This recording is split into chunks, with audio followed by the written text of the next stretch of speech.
ত্রয়োদশ জাতীয় সংসদ নির্বাচনের তফসিল ঘোষণা করা হচ্ছে কাল। এ উপলক্ষে সন্ধ্যা ৬টায় জাতির উদ্দেশ্যে ভাষণ দেবেন প্রধান নির্বাচন কমিশনার এএমএম নাসির উদ্দিন।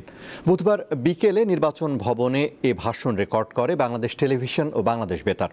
ভাষণ রেকর্ডের আগে বঙ্গভবনে রাষ্ট্রপতির সাথে সাক্ষাৎ করে পুরো নির্বাচন কমিশন। আসন্ন জাতীয় সংসদ নির্বাচন ঘিরে পুরো দেশের নজর এখন নির্বাচন কমিশনের ওপর। তফসিল ঘোষণাকে কেন্দ্র করে নির্বাচন ভবনের আশপাশে গত 2 দিন ধরে জোরদার করা হয় নিরাপত্তা ব্যবস্থা। জাতীয় সংসদ নির্বাচনের তফসিলের আগে রেওয়াজ অনুযায়ী বুধবার সকালে বঙ্গভবনে রাষ্ট্রপতি মোহাম্মদ শাহাবুদ্দিনের সাথে সাক্ষাৎ করে এএমএম নাসির উদ্দিনের নেতৃত্বাধীন নির্বাচন কমিশন। বঙ্গভবন থেকে ফিরে ইসি সচিব জানান, সার্বিক বিষয়ে সন্তোষ প্রকাশ করেছেন রাষ্ট্রপতি।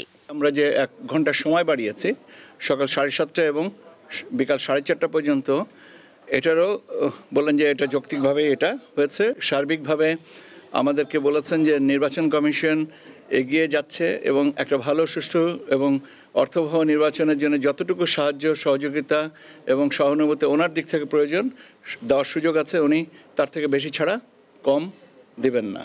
বুধবার বিকেল 4টায় নির্বাচন ভবনে তফসিল নিয়ে সিইসির ভাষণ রেকর্ড করা হয়।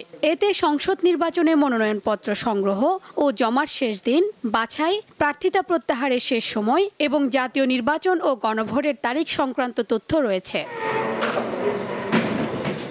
ভাষণ রেকর্ড শেষে ইসি সচিব জানান, বৃহস্পতিবার সন্ধ্যা 6টায় প্রধান নির্বাচন কমিশনার জাতির উদ্দেশ্যে ভাষণে নির্বাচনের তফসিল ঘোষণা করবেন।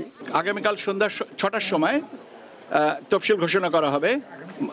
মাননীয় প্রধান নির্বাচন কমিশনার উনি জাতির উদ্দেশ্যে ভাষণ দেবেন, এখানে তফসিল ঘোষণা করে দিবেন।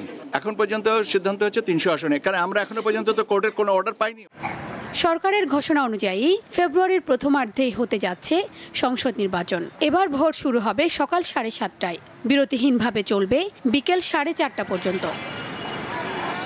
ত্রয়োদশ সংসদ নির্বাচনকে ঘিরে গত 14 মাসের সব ধরনের জল্পনা কল্পনার অবসান ঘটিয়ে অবশেষে তফসিল ঘোষণা করতে যাচ্ছে নির্বাচন কমিশন।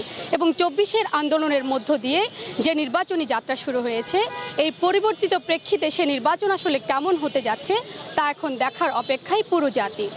শিউলি শবনম, দীপ্ত সংবাদ, আগারগাঁও, ঢাকা।